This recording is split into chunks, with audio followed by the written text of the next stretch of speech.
दिसंबर के मंथ में अगर मैं आंकड़े देखूं तो मार्केट में हमें पॉजिटिव आंकड़े देखने को मिले। अच्छा, ऐसा क्या है दिसंबर के मंथ में जो अब यहाँ पे मजबूत स्थिति देखने को मिल रहा है।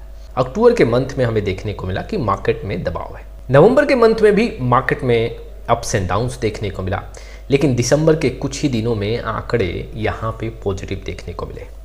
देखो, अगर पिछले 5 दिन का आंकड़ा मैं आपके सामने रखूं तो पिछले 5 दिन में बीएससी मिड कैप ने करीबन 3% के ऊपर का रिटर्न दिया है। बीएससी सेंसेक्स की बात करूं तो 2.42% का रिटर्न देखने को मिला है और बीएससी स्मॉल कैप जो है वो 2.85% का रिटर्न दिया है। जी हाँ, ये दिसंबर का आंकड़ा है।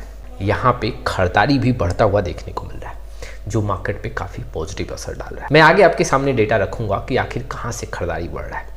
लेकिन कई ऐसे इन्वेस्टर ये भी पूछ रहे हैं कि हम लोगों ने जो लास्ट लमसम किया उसमें कितना रिटर्न देखने को मिला। हमने जो यहाँ पे लास्ट 25 अक्टूबर को यहाँ पे लमसम का एक कॉल दिया था, उसके बाद मार्केट में कितना यहाँ पे मूवमेंट देखने को मिला है। तो देखो, सबसे पहले मैं आंकड़े आपके सामने रखना चाहता हूँ। अगर मैं एक स्मॉल कैप इंडेक्स की बात करूँ, हम लोगों का जो लास्ट लमसम कॉल था वो 25 अक्टूबर के आसपास देखने को मिला और वहाँ से जो अब तक रिटर्न देखने को मिल रहा है स्मॉल कैप इंडेक्स में, जी हाँ, आप देख सकते हो 9% के ऊपर का यहाँ पे रिटर्न देखने को मिल रहा है। और जो हमारे साइड से लमसम का एडवाइस किया गया उसमें स्मॉल कैप का भी यहाँ पे एडवाइस किया गया था। ठीक वैसे ही अगर मैं बीएससी मिड कैप की बात करूँ तो 25 अक्टूबर के बाद करीबन 5% का यहाँ पे रिटर्न देखने को मिला है, जैसे कि आप आंकड़ों में देख सकते हो। ठीक वैसे अगर मैं आपके सामने आंकड़े रखूँ सेंसेक्स की बात करूँ तो सेंसेक्स में भी करीबन आप देख सकते हो यहाँ पे जो रिटर्न है करीबन 3% के आसपास रिटर्न देखने को मिल रहा है।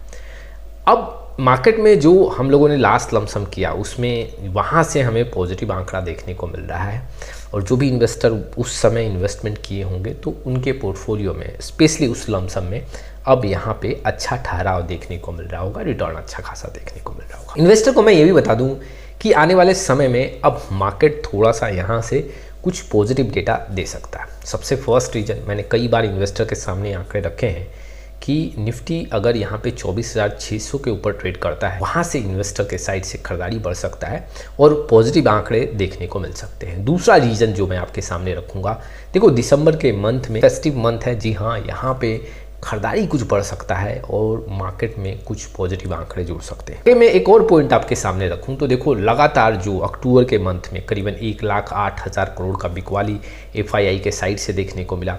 यहाँ पे अगर नवंबर का मंथ देखोगे तो 45 से 46 हज़ार का करोड़ का बिकवाली एफआईआई के साइड से देखने को मिला। लेकिन अगर दिसंबर के मंथ का आंकड़ा मैं आपके सामने रखूं तो थोड़ा अलग है। जी हाँ, 1000 करोड़ का खरीदारी अभी एफआईआई के साइड से देखने को मिल चुका है। जैसे देखो, अगर मैं 2 दिसंबर की बात करूं तो मामूली सा जो बिकवाली है एफआईआई के साइड से 238 करोड़ का बिकवाली देखने को मिला। 3 दिसंबर को देखें तो करीबन 3664 करोड़ का खरीदारी एफआईआई के साइड से देखने को मिला। 4 दिसंबर को देखें तो करीबन 1800 करोड़ का खरीदारी यहाँ देखने को मिला। 5 दिसंबर को करीबन यहाँ पे 8,540 करोड़ का खरीदारी देखने को मिला। 6 दिसंबर को यहाँ पे फिर से 1,830 करोड़ का बिकवाली देखने को मिला।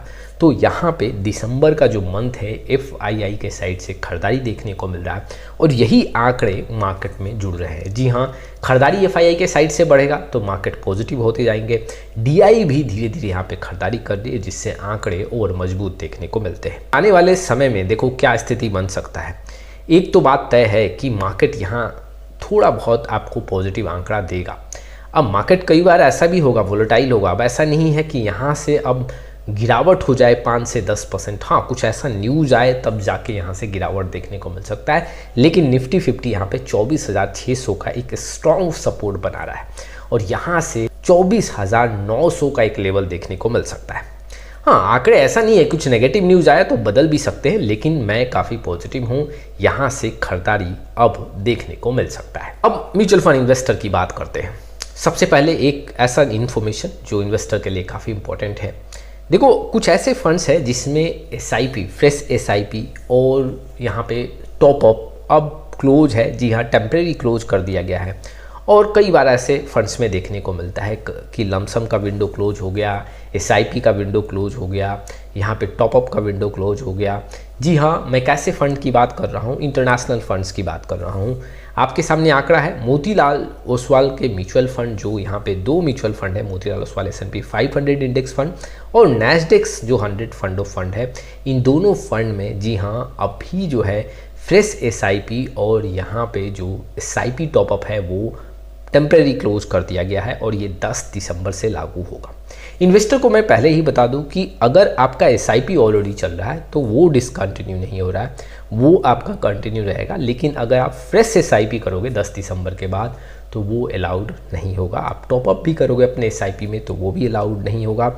लमसम ऑलरेडी क्लोज्ड है ऐसे फंड्स में, तो अब यहाँ पे जो एक SIP का विंडो ओपन था वो भी अब क्लोज होगा। टेम्पररी ये है, जी हाँ, आने वाले कितने दिन के लिए क्लोज होगा अभी इसका आंकड़ा नहीं है, लेकिन मोतीलाल ओसवाल म्यूचुअल फंड के साइड से ये 2 फंड पे अभी टेम्पररी SIP, फ्रेश SIP और फ्रेश टॉपअप यहाँ पे क्लोज होने वाले। देखो इन्वेस्टर को मैं ये भी बता दूं कि रिडम्पशन में कोई प्रॉब्लम नहीं है, आप SWP कर सकते हैं, यहाँ से स्विच आउट कर सकते हैं। चलिए अब म्यूचुअल फंड इन्वेस्टर्स के लिए एक और मैं पॉइंट यहाँ पे रखना चाहता हूँ। म्यूचुअल फंड इन्वेस्टर इस मार्केट्स के अप्स एंड डाउन्स में क्वेरी जनरेट कर रहे हैं कि इस समय कैसे स्ट्रैटेजी पे आपको ध्यान देना चाहिए। देखो एक बात तो तय है कि छोटे छोटे ड्यूरेशन में म्यूचुअल फंड में अच्छा खासा प्रॉफिट देखने को मिलता है, लेकिन आपको इस मार्केट कंडीशन में ये एक्सपेक्ट अभी नहीं करना चाहिए कि छोटे छोटे कंडीशन में हम अच्छा खासा यहाँ पे म्यूचुअल फंड से अर्न कर सकें। आप अभी जो मार्केट का सिचुएशन है इसमें आपको लॉन्ग टाइम स्ट्रैटेजी पे ध्यान देना चाहिए। शॉर्ट टाइम स्ट्रैटेजी पे आपको कोई भी यहाँ पे अपना प्लान तैयार नहीं करना चाहिए। देखो मैं आपके सामने एक काफ़ी सिंपल फार्मूला रखना चाहता हूँ। जब मार्केट अपने हाई पॉइंट से 15%, 20% टूट गया हो तो आप शॉर्ट टाइम के लिए कोई स्ट्रैटेजी अपने म्यूचुअल फंड में बना सकते हो। मार्केट एक ऊंचे स्तर पे ट्रेड कर रहा है, 5%, 7% टूटा है, तो वहाँ पे आप शॉर्ट ड्यूरेशन के लिए कोई स्ट्रैटेजी ना बनाएं। हमेशा म्यूचुअल फंड में जब आप अपना फर्स्ट कदम रखते हैं तो आपको एक लॉन्ग टाइम स्ट्रैटेजी पे काम करना चाहिए। और अभी जो मार्केट का कंडीशन है काफ़ी ज़्यादा वोलेटाइल है, ऐसे कंडीशंस पे आपको हमेशा लॉन्ग टाइम फोकस करना चाहिए। अगर आप कोई म्यूचुअल फंड का सिलेक्शन कर रहे हैं और 6 महीने 1 साल का रिटर्न देख के ये सोच रहे हैं कि आने वाले 6 महीने और 1 साल हम उस म्यूचुअल फंड से उतना पैसा कमा लेंगे, ये आपके साथ काफ़ी बड़ा धोखा हो सकता है। ऐसा कभी नहीं होता। जी हाँ, कि पिछले 6 महीने और 1 साल में कोई म्यूचुअल फंड जो रिटर्न दिया है वो आने वाले 6 महीने और 1 साल में भी देगा। डिपेंड करता है कि मार्केट का कंडीशन कैसा है। हो सकता है उससे ज़्यादा रिटर्न भी मिले और हो सकता है कि काफ़ी बुरा परफॉर्मेंस हो अगर मार्केट सपोर्ट नहीं करे तो इन्वेस्टर को मैं यही बताऊंगा कि इस कंडीशंस पे आपको लंबे समय के लिए प्लान करना चाहिए। बहुत सारे म्यूचुअल फंड इन्वेस्टर ये क्वेरी जनरेट कर रहे थे कि इस वोलेटाइल मार्केट में हमें क्या स्ट्रैटेजी बनाना चाहिए, स्पेशली म्यूचुअल फंड इन्वेस्टमेंट को लेके। आप में से बहुत ऐसे इन्वेस्टर हैं जिनके माइंड में बहुत सारी क्वेरी हैं। आप कमेंट बॉक्स में डाल सकते हो अपने क्वेरी को और हमारे साथ जुड़ सकते हो। जी हाँ, डिस्क्रिप्शन बॉक्स में जाके पूरा डिटेल चेक करें और डिटेल के बेसिस पे व्हाट्सअप नंबर के थ्रू कनेक्ट कर सकते हैं। चलिए आज के लिए बस इतना ही, फिर मिलेंगे एक नए वीडियो के साथ। तब तक के लिए जय हिंद, जय भारत।